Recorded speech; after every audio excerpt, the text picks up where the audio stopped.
அரசியல்ல கட்சி விட்டு கட்சி மாறுறது அப்படின்றது ரொம்ப நார்மலான ஒரு விஷயம் தான். ஆனா, தாவேக்காவுலருந்து திமுகவுக்கு மாறுனவங்க எல்லாருமே வந்து சரமாரியான விமர்சனங்கள முன் வச்சுட்டு தான் மாறியிருக்கிறாங்க.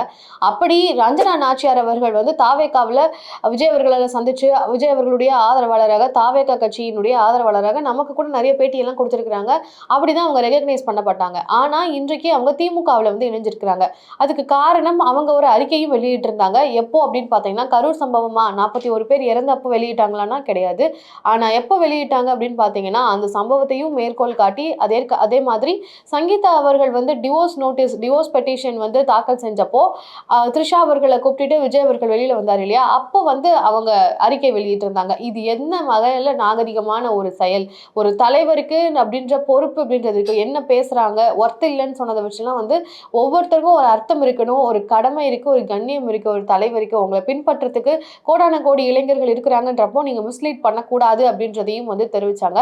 இத நீங்க டைரக்ட்டா வந்து விஜய் அவர்கள்கிட்டயே வந்து உங்களுடைய கருத்துக்கள பகிர்ந்திருக்கலாம் அப்படின்னு கேட்டபோது, என்னால ரீச் பண்ண முடியக்கூடிய தூரத்துல அவர் இல்ல. நாங்க எப்படி பேசுறது? நான் எப்படி கருத்துக்கள பகிர்றது?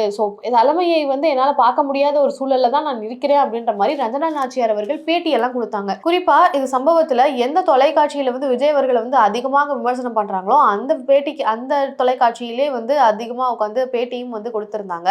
அது பெரிய விமர்சன பொருளா மாறி, இவர்களை வந்து திமுகவுல காசு வாங்கிட்டு பேசுறாங்க, அப்படி இப்படின்னு நெறைய விமர்சனங்கள் வந்திருந்தது. ரஞ்சனா ஆச்சியார் அவர்கள பொறுத்தவரைக்கும். இவங்க விஜய் அவர்கள ரீச் பண்ண முடியல. அவர்கிட்ட கருத்துக்கள் தெரிவிக்க முடியல. கட்சி பணிகளை பற்றி அவர்கிட்ட டிஸ்கஸ் பண்ண முடியல. எங்களுடைய கோரிக்கைகள முன்வைக்க முடியல. இல்ல இந்த மாதிரியான செயல்பாடுகள் இருந்தா நல்லா இருக்கும்ன்ற ஒரு சஜஷன் கூட எங்களால வைக்க முடியாத ஒரு தூரத்துல விஜய் இருக்காரு. அவருடைய செயல்பாடுகளும் பிடிக்கல. கரூர் சம்பவமும் அதே மாரி தான்.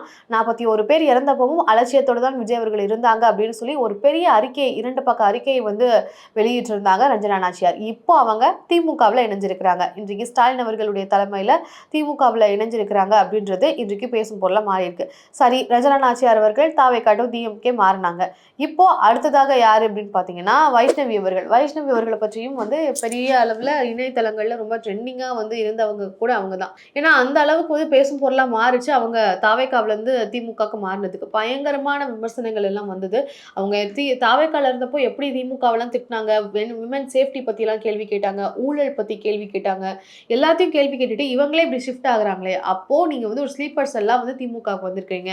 ஏன்னா அவங்களுடைய அம்மா வந்து திமுகவுல இருந்து செயல்பட்டுட்டு இருக்கக்கூடிய ஒரு நபரா இருக்கிறாங்க.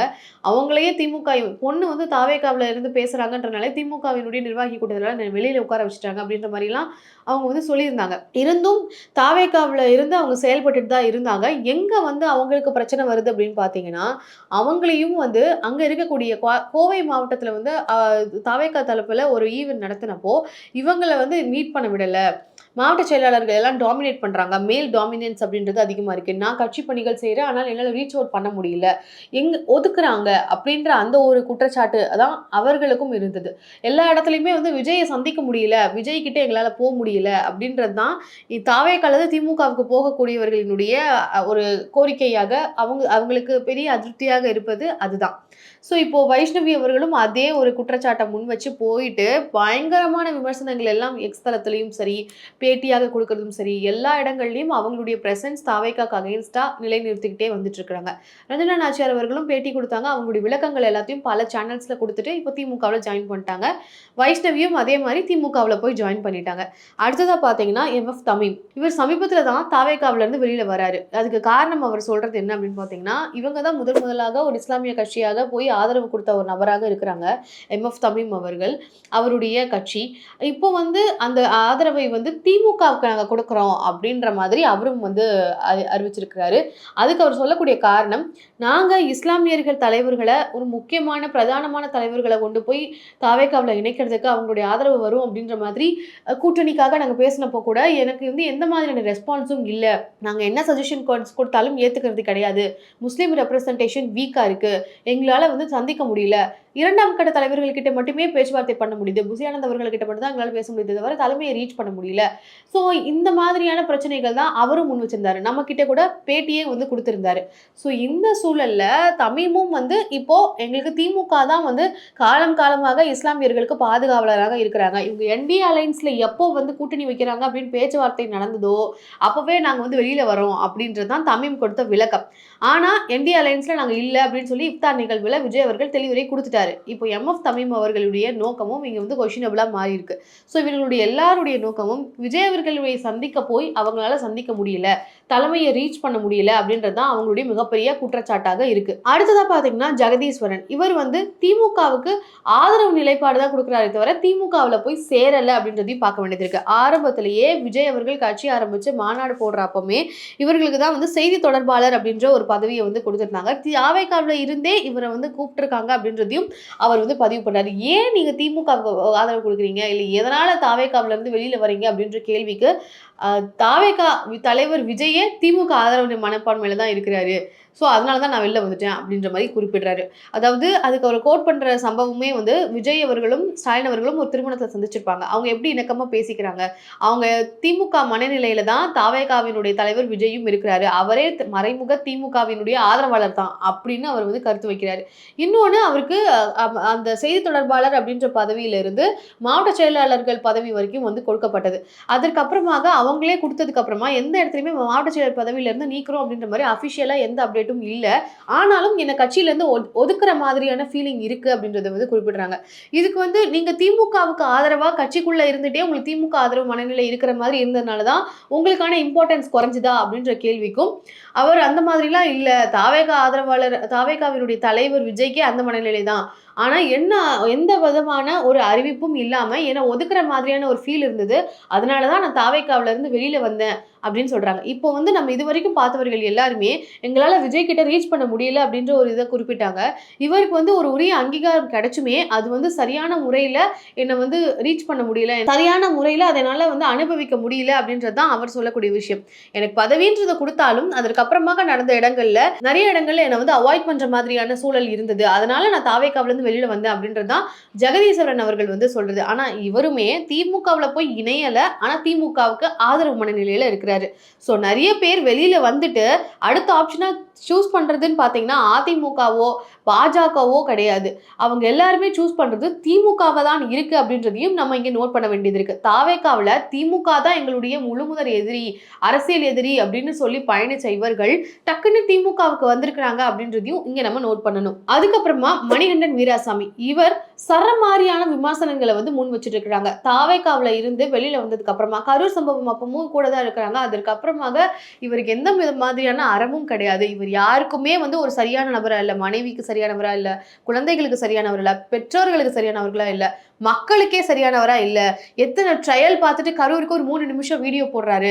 அந்த மாதிரி ஒரு மனிதத்தன்மையே இல்லாதவர், கொள்கையே அறம் தவறி இருக்கக்கூடியவர்கிட்ட நம்ம கொள்கையை எப்படி எதிர்பார்க்க முடியும் அப்படின்ற அளவுக்கு ரொம்ப காட்டமான விமர்சனங்களை தான் முன்வைக்கிறாரு மணிகண்டன் வீராசாமி. ஸோ இவர்கள் எல்லாருமே வந்து தாவேகாவுல இருந்து வெளியில வந்த நபர்களாக இருக்கிறாங்க. வெளியில வந்ததுக்கு அப்புறமா எல்லாருமே சரம் மாதிரி விஜய் அவர்களை கேள்வி கேட்கறாங்க, விமர்சனங்களையும் அடிக்கிட்டே இருக்கிறாங்க. ஒரு சம்பவத்தை கூட விடுறது கிடையாது. எந்த இடத்துலயாவது விஜய் அவர்களை கொஸ்டின் பண்ற மாதிரி தாவேகா கட்சி மேல பிரச்சனை இருக்குன்னு வந்தாலுமே எல்லாருமே வந்து கேள்வி கேட்கிற மாதிரியான மனநிலை தான் இருக்கிறாங்க. தாவேகாவுல இருந்து வந்தாங்க அப்படின்றதே இவங்களை வந்து ஒரு பெரிய டிஸ்கஷனுக்கு ஏற்படுத்துச்சு அப்படின்றது உண்மை. ஏன்னா தமீம் அவர்களை பொறுத்த வரைக்கும் பெரிய அளவுல வந்து அவருக்கு ஒரு ரீச் அப்படின்றது இதுக்கு முன்னாடி இருந்தது கிடையாது. ஆனா தாவேகாவுல இருந்து வெளியில வந்தாங்க அப்படின்றப்போ எல்லா செய்திகள்லையும் அவர் பார்க்க முடிஞ்சது. ஏன்னா கூட்டணியில யாருமே இல்ல, கூட்டணிக்கு யாருமே வரல அப்படின்னு போயிட்டு இருக்கக்கூடிய சூழல்ல தாவேகா தனித்து விடப்பட்ட கட்சியா, அவங்களை யாருமே நம்பல, இப்படியெல்லாம் எதிர்கட்சிகள் வச்சுட்டு இருந்த சூழல்ல ஏற்கனவே ஆதரவு கொடுத்துட்டு இருந்த ஒரு கட்சி மீண்டும் வெளியில வராங்க அப்படின்றது இன்னுமே வந்து தாவேகாவுக்கு ஒரு கொஸ்டினபிளா மாறி அவங்களுக்கு வந்து ஒரு பாயிண்ட் அடிஷனல் எடுத்து கொடுத்த மாதிரி ஆயிடுச்சு அந்த மூவ். ஸோ இப்படி இவர்கள் எல்லாம் வந்து அந்த டைம்ல வெளியில வர்றதுன்றது ஒரு பெரிய அல்வாவை தூக்கி எதிர்கட்சிக்கு கொடுக்குற மாதிரியான ஒரு சூழலை தான் வந்து கிரியேட் பண்ணியிருக்காங்க. ஸோ இவர்கள் வெளிவந்த எல்லாருமே திமுக ஆதரவு மனநிலையில இருக்கிறாங்க அப்படின்றதுமே ஒரு முக்கியமான விஷயமா பார்க்கணும். அது மட்டும் இல்லாம விஜய் அவர்களினுடைய ரொம்ப காலமாக அவருடைய மேனேஜராக, பர்சனல் மேனேஜர் அப்படின்னு கூட சொல்லலாம், அவருடைய எல்லா வகையிலுமே வந்து ஆதரவாக இருந்திருக்கிறாரு, கூடவே பயணிச்சிருக்கிறாரு. அவருடைய ஆரம்ப கட்டத்தில இருந்து இப்போ புலிப்படம் வரைக்குமே ஆதரவாக இருந்தவர் தான் பி.டி. செல்வகுமார். அவருமே இப்போ திமுகவுல தான் இணைஞ்சிருக்கிறாரு. திமுக மனநிலையில தான் அவருமே இருந்துட்டு இருக்காரு. ஸ்டாலின் அவர்களே நேரடியாக கூப்பிட்டு அவருக்கு ஒரு வரவேற்பும் வந்து கொடுத்திருக்காங்க. பொதுவாகவே திமுகவுக்கு யாராவது வராங்கன்னா வரவேற்பு அப்படின்றதுல எந்தவித குறையும் இருக்காது. அதுதான் திமுக மட்டும் இல்ல, பிரதான கட்சியான அதிமுகவும் சரி திமுகவும் சரி இரண்டு கட்சிகளுமே அந்த மாதிரியான ஒரு வரவேற்பு கொடுப்பாங்க. செல்வகுமார் அவர்களுக்கும் ஒரு நல்ல ஒரு வரவேற்பு இருந்தது. புலிப்பட விவகாரத்துல விஜய் அவர்கள் இவரை ஒதுக்க ஆரம்பிச்சிட்டாரு அப்படின்றதுனாலயே இவரை வந்து மேனேஜர் அப்படின்ற அந்த ஒரு விஷயத்துல இருந்து எஸ்ஏசி அவர்கள் எல்லாரையுமே வந்து கேஸ் போட்டிருந்தாரு விஜய் அவர்கள். அதுல இவர் மேலேயுமே வந்து கேஸ் போடப்பட்டிருந்தது. அவருமே நம்ம சேனல்ல பேட்டி கொடுத்திருக்கும் பொழுது அவருடைய அதிருப்திகள் அவர் எல்லாத்தையுமே பதிவு பண்ணியிருந்தாரு. விஜய் அவர்களை இன்றைக்கும் என்னால விட்டு கொடுக்க முடியாது. அவர் என்னைக்குமே வந்து நான் விட்டுக் கொடுக்க மாட்டேன் அப்படின்னு பதிவு பண்றாரு. ஆனா சில இடங்கள்ல சரமாரி விமர்சனங்களையும் முன்வைக்கிறாரு. குறிப்பா இந்த பர்சனல் இஷ்யூ அப்படின்னு சொல்லக்கூடிய அவருடைய மேரேஜ் லைஃப்ல அந்த டிவோர்ஸ் அப்படின்றத குறித்து கூட அவர் வந்து கருத்துக்களை முன் வச்சிருந்தாரு. ஸோ இப்படி அவருமே அவர் கூடயே இருந்த நபருமே இப்ப திமுக மனநிலை ஆதரவு மனநிலையில தான் இருக்கிறாரு. அவங்களுக்கு தான் ஆதரவு தெரிவிச்சிட்டு இருக்காங்க. விஜய் அவர்களுமே அவர் அரசியலுக்கு வரதுக்கு முன்னாடி திமுகவுக்கு தான் ஆதரவு கொடுத்தாருன்னு சொல்லி அவருடைய கட்சியை சேர்ந்த ஆதவர்ஜுன் அவர்களே வந்து சொல்லியிருக்கிறாரு. ஸோ அப்படி பார்க்கும் பொழுது திமுக மனநிலை அப்படின்றது ஆரம்ப கட்டத்துல தாவேகாவினுடைய தலைவருக்கே இருந்திருக்கு. அது இப்போதான் மாறி இருக்கு. ஸோ அதனால இவங்க திமுகவை வந்து தேர்ந்தெடுக்கிறாங்களா, இல்ல திமுக மேல சாஃப்ட் கார்னர் வந்து இங்க இருக்குதா அப்படின்னு பல கேள்விகள் வந்து வருது. செல்வகுமார் அவர்களை பொறுத்த வரைக்கும் அவர் திமுகவுக்கு வந்து இணைஞ்சிருக்கிறாரு. ஆனா தாவேகாவை எந்த இடத்துல எல்லாம் விமர்சிக்கணுமோ அந்த இடத்துல எல்லாம் விமர்சனங்களை முன் வச்சுட்டு தான் இருக்கிறாங்க. இவங்க எல்லாருமே தாவேகாவுல இருந்து திமுகவுக்கு வந்த நபர்கள். திமுகவுல இருந்து தாவேகாவுக்கு வந்த நபர் அப்படின்னா நம்ம ஆதவ அர்ஜுனாவை சொல்லலாம். ஏன்னா அவர் திமுகவுல பயணம் பண்ணியிருக்கிறார். திமுகவுக்காக வேலை பண்ணவரு. அப்புறம் விசிகேவுக்கு வந்தாரு. விசிகேவுல இருந்து தாவேகாவுக்கு வந்தாரு. விசிகேவுல ஒரு 6 மாசம் வந்து சஸ்பெண்ட் செய்யப்பட்டு திருப்பி வந்து சேரத்துக்கு முன்னாடி அவர் தாவேகாவுல இணைகிறாரு. ஸோ இப்படி திமுகவுல இருந்து வந்த நபர் அப்படின்னா ஆதவ அர்ஜுனாவை சொல்லலாம். மற்றபடி தாவேகாவுல இருந்து போன எல்லாருமே வந்து இப்போ வரைக்கும் சரமாரியான விமர்சனங்களை வச்சுட்டு இருக்காங்க.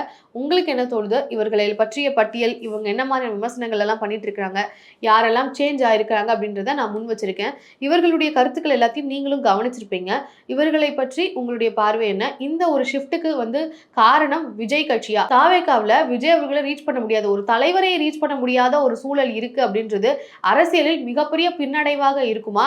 இல்ல இவர்கள் அவசரப்படுறாங்க, இவங்க எடுத்த உடனே தலைவரை சந்திக்கணும் அப்படின்னு பேராசைப்படுறாங்கன்னு சொல்லி தாவேகா ஆதரவாளர்களே பல பேர் வந்து இவர்கள் மேல விமர்சனம் வைக்கிறாங்க. அது சரியா அப்படின்றத உங்க பார்வையில இருந்து கருத்துக்களை பகிருங்க.